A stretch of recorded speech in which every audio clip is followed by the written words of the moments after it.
దేవునికి మహిమ కలుగును గాక. హల్లెలూయా. మన మధ్యలో ఉన్న రాజేశ్వరి గారు తన జీవితంలో దేవుడు చేసిన గొప్ప కార్యాలని, తన జీవితాన్ని ముగించుకుందాం అనుకున్న సమయానికి దేవుడు చూపిన ప్రేమని, తన జీవితంలో దేవుడు కలుగు చేసే సాక్ష్యాన్ని మీతో పంచుకుంటారు. ముందుగా నా దేవాతి దేవునికి మహిమ కలుగును గాక. ఆయనకే నేను వందనాలండి. నిజంగా నాయన తండ్రి, నేను ఈ మధ్యలో ఈ రీతిగా నిలబడ్డానంటే కేవలం ఆయన కృపే. నిజంగా నేను ఇక్కడికి రావాలి, కొమరాడు రావాలి, నా సాక్ష్యం పంచుకోవాలని ఆయన ప్రణాళిక ఉంది కాబట్టే నన్ను ఇక్కడికి తీసుకొచ్చాడు. ఆయనకే సమస్త మహిమ ఘనత ప్రభావం కలుగును గాక. ముందుగా నా తండ్రికి విలువలేని వందనాలు, వెలకట్టలేని వందనాలు ఆయనకి. చాలా కృతజ్ఞతా స్థుతులు ఆయనకి నిజంగా. తర్వాత ఆత్మీయ తండ్రి గారికి నా నిండు వందనాలండి. నా జీవితం ఏంటంటే, నేను మొత్తము చెప్పాలంటే చాలా ఉంటుందండి, కానీ నేను పడ్డ శ్రమ, నేను విశ్వాసనే ఎదిగాను ఎదిగి పడిపోయాను. ఎందుకు పడిపోయాను అన్నది నాకు తెలియదు. నా బలహీనత అన్నది ఏంటో నాకు అసలు తెలియదు. అసలు ఎందుకు పడిపోయానో, ఎందుకు ఇలాగ అయోమయ స్థితిలో ఉండిపోయానో కూడా నాకు తెలియదండి. నిజంగా తెలియకపోతే అయోమయం అయిపోయింది నా జీవితం. ఏంటో తెలియదు. సడన్గా తలంతా తిరిగిపోయి అదో రకంగా అయిపోయి పిచ్చదాని కింద అనుమానం జబ్బు అంటారు చూసారా, అనుమానం జబ్బు. ఎక్కువ అనుమానం జబ్బులే. ఏంటో అయిపోతుంది, నాకేదో అయిపోతుంది, నన్ను ఎవరైనా ముట్టుకుంటే నాకేదో అయిపోతుంది. ఇదే ఇంకెంచేపు ఇదే ఆలోచన నా జీవితంలో, ఇదే ఆలోచన. వేరేదే నా పిల్లలను కూడా దగ్గరికి రానిచ్చేదాన్ని. మా ఇంటికి ఎవరైనా వచ్చినా, మా అత్తయ్య గారు వచ్చి నా దగ్గరికి వచ్చేదాన్ని కాదు. ఆవిడ అలాగే బాధపడేదండి. ఏంటమ్మా ఇలాగ అయిపోతున్నామని ఆవిడ ఎన్నోసార్లు బాధపడి నేను ఎవరికి సమాధానం చెప్పేదాన్ని కాదు. నేను నిద్రలేని రాత్రి ఎన్నో గడిపాను. ఏడవమే తప్ప ఏడవని రోజు అంటూ నా జీవితంలో లేదు. 4 సంవత్సరాలు బాధపడుతూనే ఉన్నాను. ఏంటనేది నాకు అర్థమయ్యి కాదు. మా అమ్మ ఎన్నో చోట్లకి తిప్పింది. నేను విశ్వాసం నుండి ప్రార్థనకి వెళ్ళి, ఆ ప్రార్థన కూడా ఆవిడ ఏమీ లేదు, నీ ఆలోచన అని చెప్పేది. నీ ఆలోచనే, నువ్వేదో పెట్టేసుకుంటున్నావు, నువ్వే ఏదో అయిపోతుంది అనుకుంటున్నావు, నీ జీవితం నువ్వే పాడు చేసుకున్నావు అని ఎన్నో రకాలుగా అన్నారండి. నేను ఇళ్లలో పనిచేసేదాన్ని, 5 ఇళ్లలో 6 ఇళ్లలో పనిచేసేదాన్ని. అంత పనిచేసి నాకు ఎంత ధైర్యంతో పనిచేసుకునేదాన్ని అంటే అసలు నా పని అంటే నాకు అందరూ ఆశ్చర్యపోయేవారు. మేము చిన్నప్పటి నుంచి ఇళ్లలో పనిచేసి కష్టపడుకునే పెరిగామండి. మేము గొప్ప చెప్పట్లేదు. చిన్నప్పటి నుంచి నా తల్లి అంట్లు తోముకునే బతికింది, నేను అలాగే చదివాను. 9వ క్లాస్ వరకు చదివాను, షాపులో చేసాను, అయిపోయింది. వివాహం కూడా అయిపోయింది. దేవుడు 2 పిల్లలు కూడా ఇచ్చాను నాకు. నా జీవితం ఏంటంటే 4 సంవత్సరాల నుంచి బాధపడతానే ఉన్నా. అది ఎందుకు బాధపడ్డాను అన్నది నాకు తెలియదు. అసలు దేవుడు ఈ ముళ్ళు ఎందుకు నాకు పెట్టాడో కూడా నాకు తెలియదు. అంటే ఆయనలో పరిపూర్ణంగా మార్చుకోవడానికి శ్రమలు పెడతాడు. ఆయన పరిపూర్ణంగా మార్చుకోవాలి, ఆయన సాక్షులుగా నిలబడాలి, ఆయన మాట ఒకటి చెప్పాలని ఆయన నిలబెట్టుకుంటాడు. కానీ అది మనకి తెలియదు కాబట్టి ఏదో అయిపోతుంది, శోధనకు గురైపోయాను, చచ్చిపోయి నా జీవితం అయిపోద్ది, ఇంకా ఆఖరి క్షణం వరకు నాకు ఏమీ లేదు అనిపిస్తుంది. కానీ అంత కాలిపోయిన కొండను నింపుతాడు ఆయన, బహుగా నింపుతాడు ఆయన.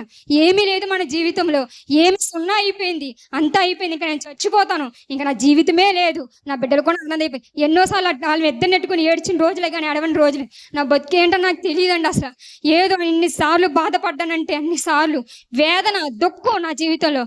అసలు ఎవరిని దగ్గరికి రానిచ్చేదాన్ని కాదు. అసలు ఏంటి పిచ్చిదానికి. నా పని చేసే వాళ్ళు కూడా, నేను పని చేస్తాకి వెళ్తే నీతో నేను పని చేయించుకుని రాజు, మా బొర్రలో తినేస్తాను నువ్వు అనేసి వాళ్ళు కూడా మానిపించేసారు నన్ను. కానీ అందరూ ఇది పిచ్చిదన్నవారండి. పిచ్చిది, మెంటల్ది, దీనికి ఏదో మెంటల్ అయిపోయింది, పిచ్చిదనివారు. కానీ నేను ఏడ్చా దేవుడి దగ్గర, ఏసయ్యా నాకు ఎందుకు ఈ బాధ పెట్టావు, ఎదిగాను కదయ్యా నీలో, కానీ నాకేంటి ఈ బాధ, ఈ శోధన ఏంటి అని ఎన్నోసార్లు. కానీ శోధన వచ్చినా చచ్చిపోవాలనుకునేదాన్ని. ఊరేసేసుకున్నాం కూడా ఒకసారి. ఊరేసేసుకుంటే మా అమ్మ వాళ్ళందరూ వచ్చి తలుపులు కొట్టి మా ఆయన్ని ఫోన్ చేసి పంపించి తను కూడా అలాగే బాధపడేవాడు. ఎందుకు ఇలా బాధపడుతున్నావు, మమ్మల్ని ఎందుకు ఇలా బాధ పెట్టేస్తున్నావు, ఎన్నోసార్లు బాధపడేవాడండి. కానీ నేను అసలు వాళ్ళ మాటలు కూడా పట్టించుకునేదాన్ని కాదు. అసలు అంటే పెచ్చకుండా తయారవడం, తిరగడం ఇలాగే అయిపోయిందండి నా బతుకు.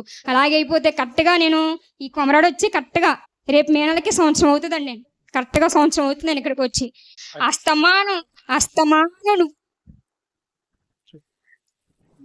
అస్తమాను నువ్వెందుకు నేను చచ్చిపోతాను, నేను శోధనకు గురైపోతున్నాను నువ్వెందుకు అనుకున్నావు? ఒకసారి ఏసునామం, ఏసు రక్తం అని అనుకోండి.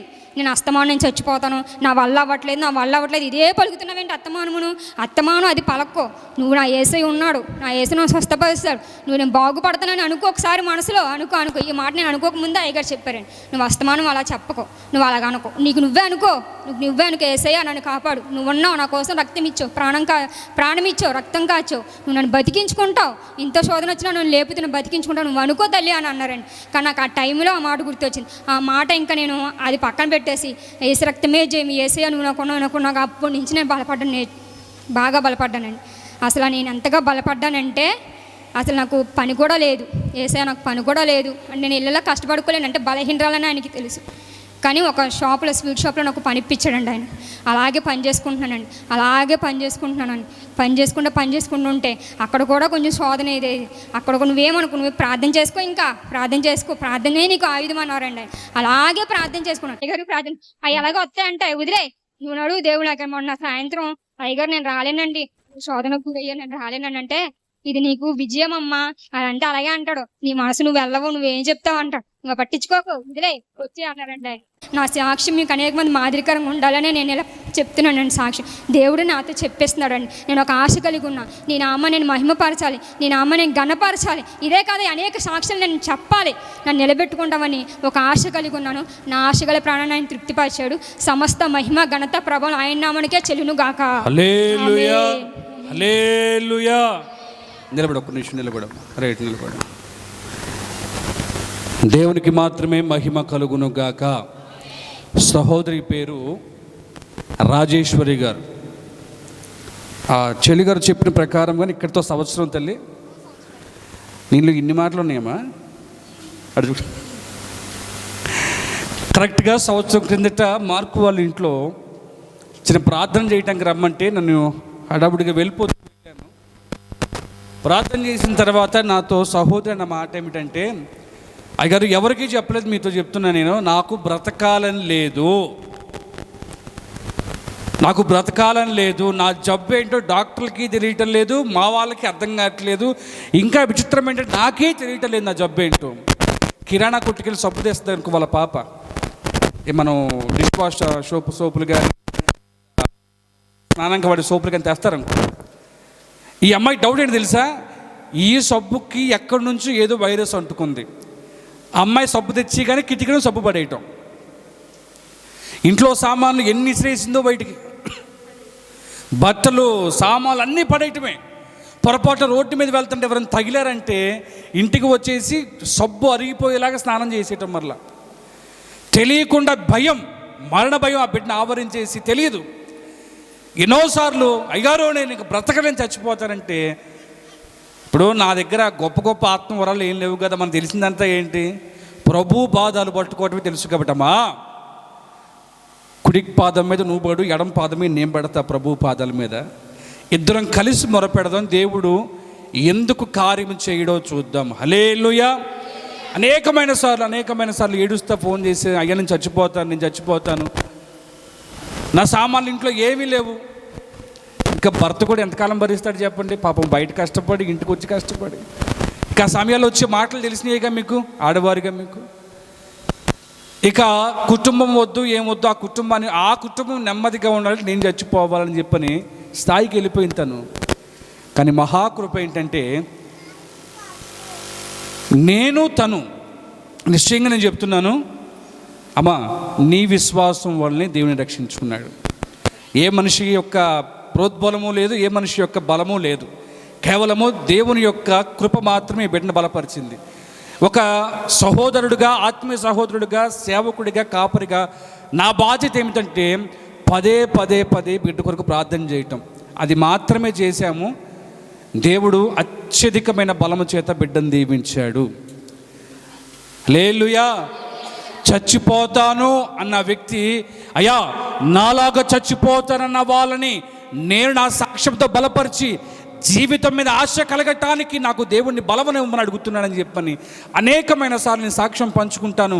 అనేక మందికి నేను సువార్తను చెప్పాలి, దేవుని వార్తను చెప్పాలి, ఎబెనెజర్ మినిస్ట్రీస్లో నేను ఒక సాక్షిగా కనపడాలి, అనేక మంది నా సాక్ష్యము చేత ఆకర్షించాలని చెప్పని బిడ్డ చెప్పడం నాకెంతో ఆనందం. దేవునికి మాత్రమే మహిమ కలుగును గాక. ఈ బిడ్డ సాక్ష్యాన్ని మీరు అందరూ విన్నారు.